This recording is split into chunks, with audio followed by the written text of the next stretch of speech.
American football stories.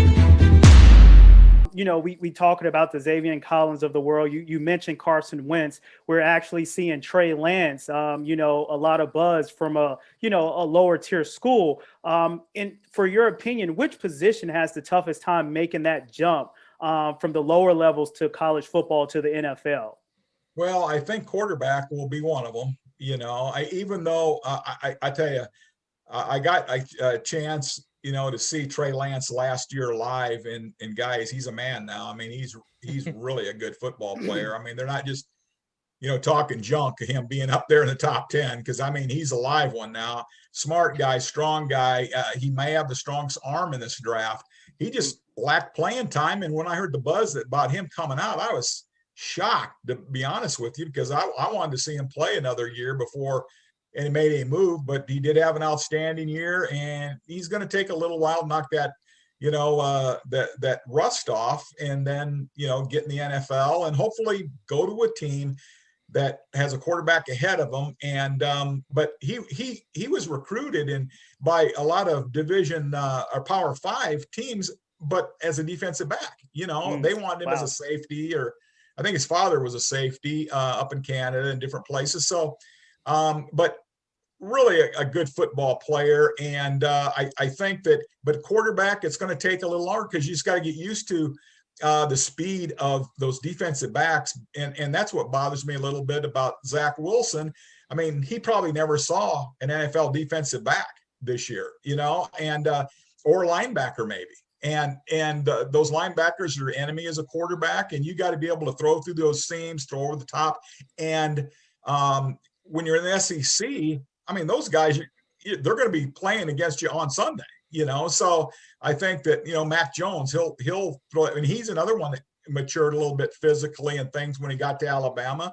He salted away behind Tua and, and this and that. So, but anyway, I think that Trey Lance is going to be a really good football player. It's just a matter of, when somebody wants to pull the trigger on him. And if I always say this, that, put him on the bench to develop him, but I'll tell you about midseason, the fans your starting quarterback is already bad, and you want that guy in there, and he may not be ready, but that's the best way you play, or that's the way you learn too.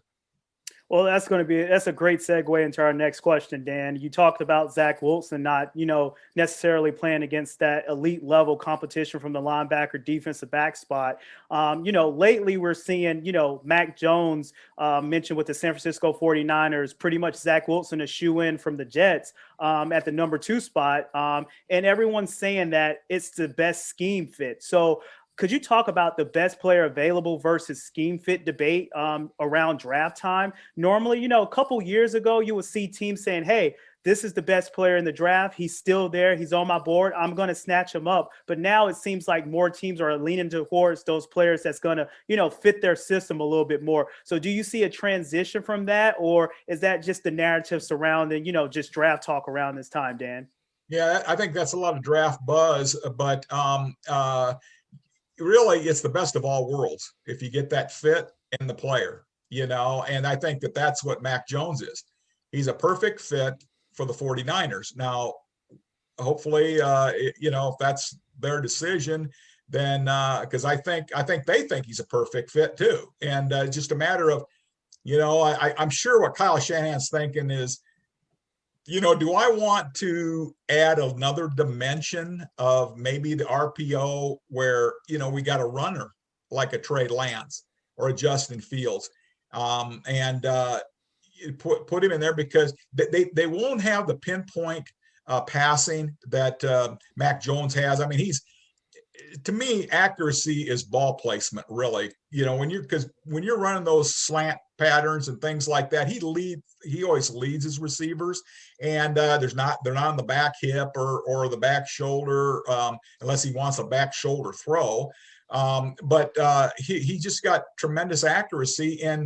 And coaches, I've been in coaching meetings and things before where you get a quarterback in, say take him in the 4th or 5th round, and they go, well, that guy can't do that. We said, hey, coach, we told you he can't do that. and that's why, we didn't have him higher on the board.